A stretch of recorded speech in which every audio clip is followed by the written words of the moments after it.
রামনবমীর মিছিলে অস্ত্রের আস্ফালনের বিরুদ্ধে যারা সমালোচনা করেছেন তাদের লাথি মেরে বাংলাদেশ পাঠিয়ে দেওয়ার হুমকি দিলেন বিজেপির রাজ্য সভাপতি দিলীপ ঘোষ। শনিবার ব্যারাকপুরে মঙ্গল পাণ্ডের বেদিতে মালা দিতে যান দিলীপ। সেখানেই তিনি বলেন, রামনবমীর মিছিলে অস্ত্র নিয়ে বেরোনো হবেই। যাদের তা সহ্য হচ্ছে না তাদের জন্য বেনাপোল, পেট্রাপোল, ওয়াঘা সীমান্ত খোলা রয়েছে। তার কথায়, নিজেরা না গেলে লাথি মেরে পাঠিয়ে দেব। দিদির পুলিশ যতই কেস করুক, এখানে বাবর তালিবানের রাজত্ব চলবে না, রাম রাজত্ব চলবে। দিলীপের মন্তব্য যে শালীনতার সীমা ছাড়িয়েছে তা নিয়ে সংশয় নেই। বস্তুত রাজনৈতিক সভা থেকে অশালীন মন্তব্য করার ব্যাপারে বাংলা তার জুড়িও নেই।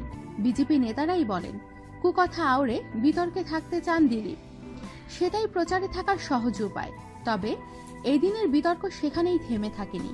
শনিবার দুপুরে নয়াদিল্লিতে বাংলাদেশের প্রধানমন্ত্রী শেখ হাসিনার সঙ্গে দ্বিপাক্ষিক বৈঠক করেন প্রধানমন্ত্রী নরেন্দ্র মোদী। পরে সাংবাদিক বৈঠকে শেখ হাসিনা জানান, বাংলাদেশের মাটিতেও কোনো সন্ত্রাসবাদী কার্যকলাপ হতে দেবে না তার সরকার। আবার মোদীও বুঝিয়ে দেন, মৌলবাদী শক্তিগুলোকে দমন করতে শেখ হাসিনা সরকারের আন্তরিকতা দেখে নয়াদিল্লিও আশ্বস্ত।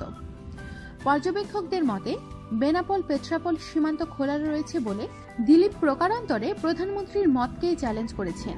এ ব্যাপারে প্রশ্ন করা হলে রাতে দিলীপ অবশ্য বিতর্ক লঘু চেষ্টায় বলেন, এই দিদি মৌলবাদীদের দমন করতে পারছেন না, ওই দিদি তো পেরেছেন, তাই সেখানে পাঠানোর কথা বলেছি। আমাদের সাথেই থাকুন আর সাবস্ক্রাইব করুন।